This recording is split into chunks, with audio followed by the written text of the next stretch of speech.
Hello বন্ধুরা, দেখো আর একটা পনিরের রেসিপি নিয়ে চলে আসা হয়েছে। তো পনিরগুলোকে ফার্স্টে আমি পিস পিস করে কেটে নিচ্ছি। তারপরে কড়াইতে সাদা তেল দিয়েছি। কড়াইতে তেলের মধ্যে আমি দিয়েছি 1 চিমটে নুন এবং গোলমরিচ গুঁড়ো, যাতে পনিরগুলো লেগে না যায়, কেন কি আমি পনিরগুলোকে একটু হালকা করে ভাজবো, লালচে লালচে করে।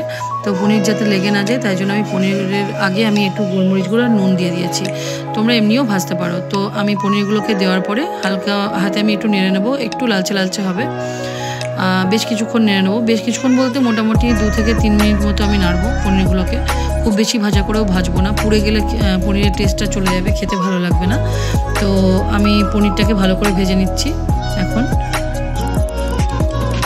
এই পনিরটা আমার নিজের থেকেই মানে বানানো আর কি। আমি মশলাদার পনির নাম দিয়েছি, তোমরা যা খুশি বলতে পারো পনিরটাকে।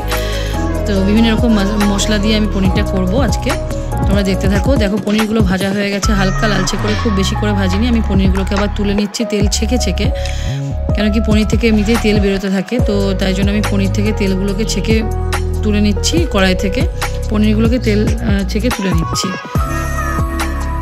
আমি সব পনিরগুলোকে কড়াই থেকে তুলে নিচ্ছি তেল ছেঁকে। তুলে নেওয়ার পরে আমি বাকি কাজ যেটা করব সেটাতে হলো, আমি আবার কড়াই বসিয়ে দিয়েছি। কড়াইতে আবার একটু সাদা তেল দিয়েছি, তাতে দিয়েছি একটা তেজপাতা। একটা তেজপাতাকে আমি ভেঙে নিয়ে দিয়েছি। তার সঙ্গে দিয়েছি 2টো এলাচ আর দারচিনি আর 3টে মতো লবঙ্গ। এবার একটু যাতে হালকা গন্ধ আসে এই ফোড়ঙে, তো আমি একটু হালকা হাতে একটু নাড়িয়ে নিচ্ছি। এটা 1-2 সেকেন্ড 4-5 সেকেন্ড মতো নাড়িয়ে নিলাম আমি। তারপরে আমি দিলাম এর মধ্যে ধনে গুঁড়ো। তেলের মধ্যেই আমি ধনে গুঁড়ো, জিরে গুঁড়ো আর কাশ্মীরি লঙ্কার গুঁড়ো দেবো। এতে আমি হলুদ ইউজ করব না, যেহেতু এটাতে আমি যখন রান্না করব তখন একটা কালার চলে আসবে। যেহেতু আমি কাশ্মীরি লঙ্কার গুঁড়ো দিলাম তাই কালারটা এমনিতেই আসবে। তো কাশ্মীরি লঙ্কার গুঁড়ো দিলাম। আবারও একটু আমি ধনে গুঁড়ো, জিরে গুঁড়ো একটু অ্যাড করলাম। পরিমাণ মতো সব দিয়ে দেওয়ার পরে আমি একটু গ্যাসটা কমিয়ে আমি এই সময় মশলাগুলোকে একটু নেড়ে নেব, হালকা একটু ফ্রাই করে নেব। বেশি বাড়িয়ে দিলে কিন্তু গন্ধ আসবে, পুড়েও যেতে পারে। তো সবাইকে আমার অনুরোধ যে একটু কমিয়ে করবেন এটা।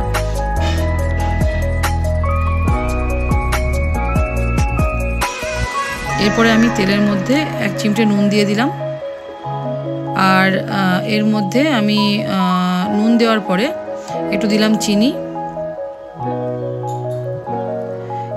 নুন, চিনি সমস্ত কিছু দেওয়ার পরে আমি আবার এটাকে কিছুক্ষণ নাড়িয়ে নেব।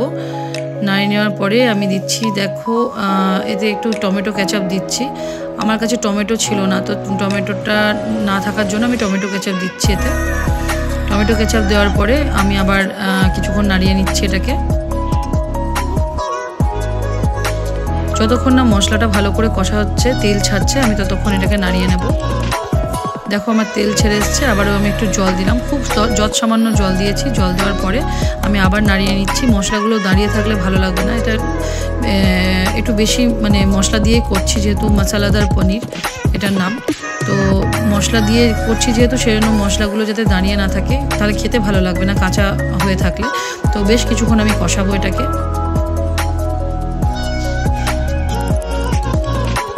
মশলা কষানোর পরে যখন তেল ছেড়ে আসবে তখন আমি এর মধ্যে একটা মশলা পেস্ট করে রেখেছিলাম আগে থেকে, সেটা আমি লাস্টে বলে দিচ্ছি। তো সেই মশলাটা দিয়ে দিলাম।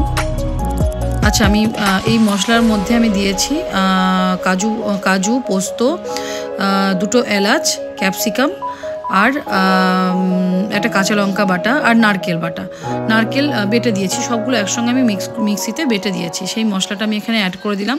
এবার বেশ কিছুক্ষণ এটাকে অ্যাড করার পরে তারপর আমি এবার নাড়িয়ে দেব। নাড়িয়ে দেওয়ার পরে আমি কিছুক্ষণ নাড়াবো। তারপর তেল ছেড়ে আসবে। তেল ছেড়ে আসলে তারপরে সেটাতে আমি আবার ওই মশলার জলটা ধুয়ে দিয়ে দেবো বাটি থেকে। আবার কিছুক্ষণ নাড়াচাড়া করছি। নাড়াচাড়া করার পরে বেশ কিছুক্ষণ নাড়তে থাকবো আমি এটাকে, কেন কি সব মশলাগুলো আছে, সেই মশলার গন্ধগুলো কাঁচা গন্ধ বেরোলে ভালো লাগবে না খেতে।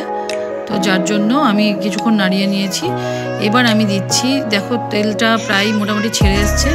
এর উপর আমি তোমরা এমনি দুধ, কাঁচা দুধ দিয়েও করতে পারো। আমি এটা একটু গুঁড়ো দুধ দিলাম এখানে। গুঁড়ো দুধ দিলে একটু ঘন হয়ে আসে, এটা ভালো লাগে খেতে।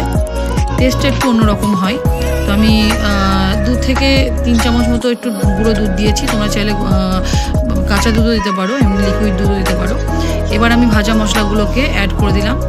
অ্যাড করে আমি এবার কিছুক্ষণ নাড়বো, আবার বেশ কিছুক্ষণ নাড়বো। এখনও কিন্তু শেষ হয়নি, এখনও বেশ কিছু মশলা দেওয়া বাকি আছে, তোমরা দেখতে থাকো পরপর আমি কি দিই। এর মধ্যে এবার আমি দিচ্ছি একটু চিলি ফ্লেক্স। তো এগুলো আমি নিজে থেকে একটু আইডিয়া করে দিয়েছি, তোমরা চাইলে নাই দিতে পারো। যেহেতু মশলাদার পনির, তো আমি একটু মশলাদার করার জন্য আমি এতে একটু চিলি ফ্লেক্স দিয়েছি, ফ্লেভারটা একটু অন্যরকম হয়। আর দেখো দিয়েছি অরিগ্যানো, এগুলো আমার মানে বাড়িতে থাকা, মানে বাড়িতে রাখা ছিল, আর এগুলো বাজারে এমনিতেও পাওয়া যায় কিনতে, তো তোমরা কিনে রাখতে পারো, স্টোর করে রাখতে পারো। তো আমি একটু অরিগ্যানো দিয়েছি, প্লাস তার সঙ্গে একটু চিলি ফ্লেক্স দিলাম। ওই ছোট ছোট 2টো প্যাকেট আমি কেটে দিয়েছি মোটামুটি। তো এগুলোতে একটু আর একটা অন্যরকম আলাদা আলাদা ফ্লেভার আসে, সব ক্যাপসিকামের সঙ্গে সব রকম একটা ফ্লেভার এর মধ্যে আসে। তো আমি দেখো একটু মানে জল দিয়ে দিলাম এতে, এক বাটি মতো, ছোটো বাটির 1 বাটি মতো জল দিয়ে দিলাম। এটা যেহেতু আমাদের বাড়িতে মানে আমি মামার বাড়িতে আছি, মামার বাড়িতে বেশ কিছু জন আমরা আছি, তো যাতে সবার হয় সেই মতো আমি একটু এটাকে ঝোল করেছি, খুব ঝোলও নয়। তোমরা চাইলে এটাকে ঝোল নাও করতে পারো, একদম হালকা গ্রেভি রেখে মাখো মাখো করেও খেতে পারো।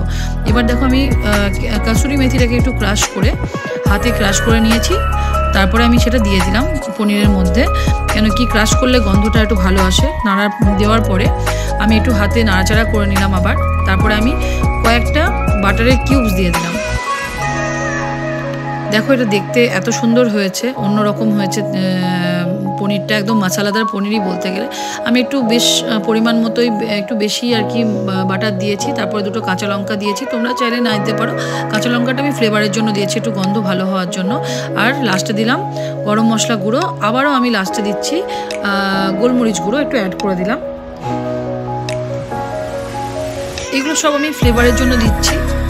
গোলমরিচ গুঁড়ো দিলে আবার একটু ঝালও হয়, কিন্তু একটু হালকা ঝাল, যেহেতু একটু স্পাইসি, এটা একটু স্পাইসি, কিন্তু আমার কাছে এটা স্পাইসি হয়নি, মোটামুটি ঠিকঠাকই ছিল, যেহেতু বাড়িতে বাচ্চারা আছে তারাও খাবে। তো এবার দেখো আমি নাড়ছি এটাকে, পনিরটা নাড়াচাড়া বেশ কিছুক্ষণ নাড়াচাড়া করার পরে আমি এটাকে আবার ঢাকা দিয়ে রেখেছিলাম। ঢাকা দেওয়ার পরে আমি মোটামুটি 5 থেকে 7 মিনিট পর খুলে আমি পনিরটাকে তুলে নিয়েছিলাম গ্যাসটাকে বন্ধ করে।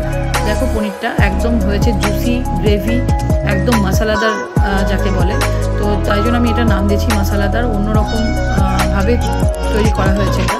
আচ্ছা, আর আমি প্রথমে আর একটা জিনিস দিয়েছিলাম, আদা রসুন পেঁয়াজ বাটা, তো সেটা আমি বলতে ভুলে গেছিলাম, তো আমি সেটাও জানিয়ে দিলাম, তোমরা কিন্তু অতি অবশ্যই অ্যাড করে দিও। আর দেখো এবার আমার পনিরটা একদম কমপ্লিট, একদম অন্যরকম হয়েছে, এত টেস্টি হয়েছিল খেতে যে বলার বাইরে। টাটা বন্ধুরা।